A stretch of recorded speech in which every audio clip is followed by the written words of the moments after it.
Hi. I've decided that I want to make a collection of posts under the heading of tools and teaching.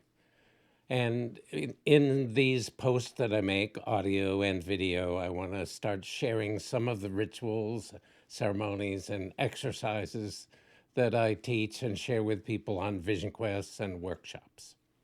So the one for today is called Presenting Your Ego to a Tree.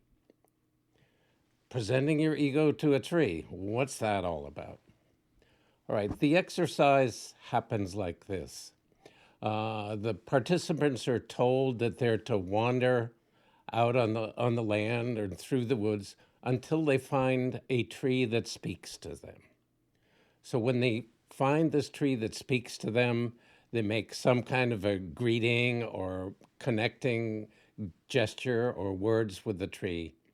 And then they begin to, for a full 5 minutes, present their ego to that tree. And in this exercise, they're told they should present it strongly and energetically and for a full 5 minutes. And that's important to do it for the full 5 minutes. And when the time is up and their 5 minutes is up, they're to stop, wait for 20 seconds or so, and then say to the tree, is there anything you'd like to say or tell me about all that? And then they wait until they hear an answer. So, what does that mean? Present your ego to a tree. First time I heard those words, I had no idea what that meant. But here's some ways you could think about it. You could think of your ego as what you commonly do to get attention. Energy flows where attention goes. And so often we feel somewhat that we're lacking in energy. And so we go around seeking attention from people, trying to get their energy, their kind of focus of energy for it to come our way. So, one way, it's what we do to get attention. Another way to think about it is it's the face we like to show to the world, it's the way we want to be seen. So, for example, in a fairly common, what's called macho version of that, the face perhaps I want to show to the world is let me just let you know how tough and how competent I am. So, but you could also think about it as you don't need to think about the your ego as always trying to blow you up and make you feel big and important and powerful.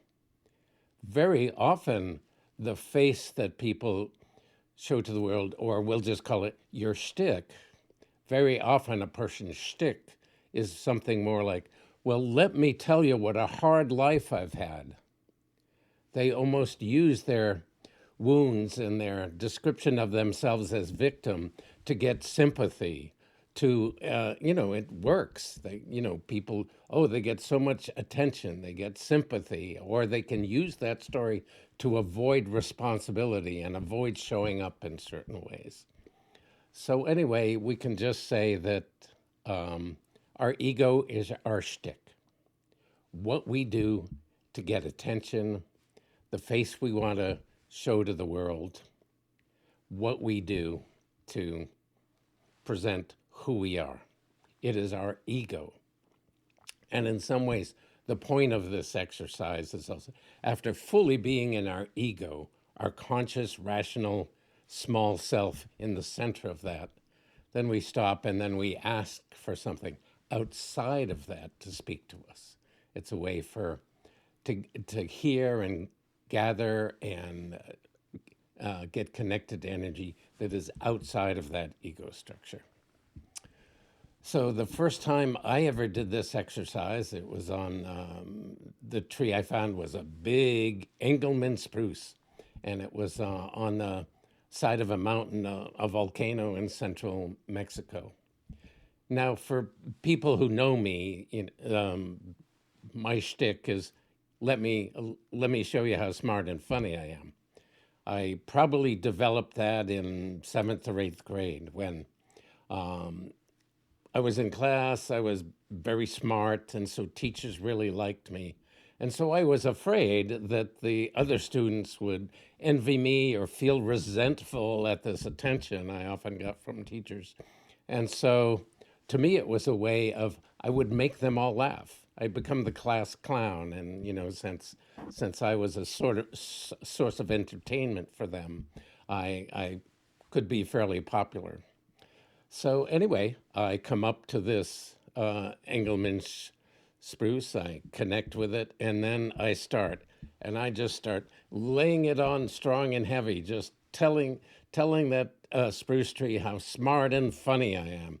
Pretty soon, I'm telling it about learning how to do 12 digit math problems when I'm 3 or 4 years old, about how skipping first grade, telling it about my SATs, telling it about humorous things I've done for people, and just that was revealing, you know, because I can be around a group of people all day long and just continue to do that and be totally unaware of it. It just seems like part of me. But all of a sudden, I'm laying that out heavy to this Engelmann spruce, and really 10 seconds in, I'm hearing this voice in my head go, "What a crock of shit." And so that was revealing just in the laying it on. It's like, what a crock of shit. And oh my God, I got like over 4.5 minutes still to go. And so I kind of, in some way, powered my way through it. And finally, I'm done.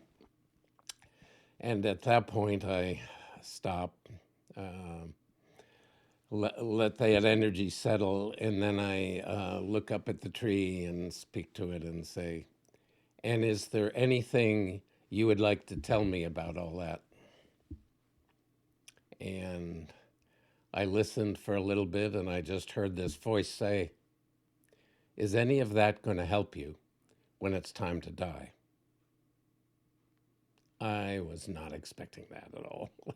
I mean, oh, maybe I picked a philosopher tree. I don't know. But yeah, I just was not expecting that. And of course, the answer was no, absolutely not. That is not going to help me one bit.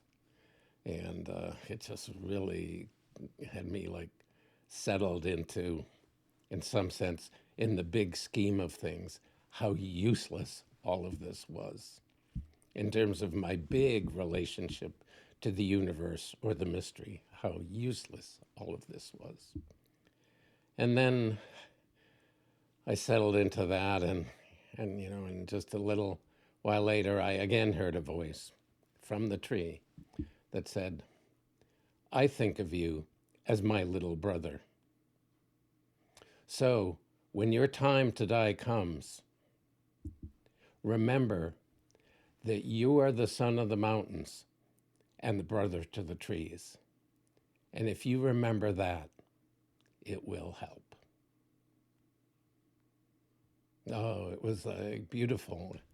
This little simple exercise ritual, which in some ways could be like, yeah, no big deal, became incredibly powerful to me, of hearing that voice, hearing some identity that perhaps I had and wasn't living in my life as I constantly went around being this smart, funny guy. So that's the gist of that ritual, and I offer it. Maybe you in your life would like to try it sometime. If so, I wish you well and would hope that it becomes as rich and powerful and revealing to you as it was to me.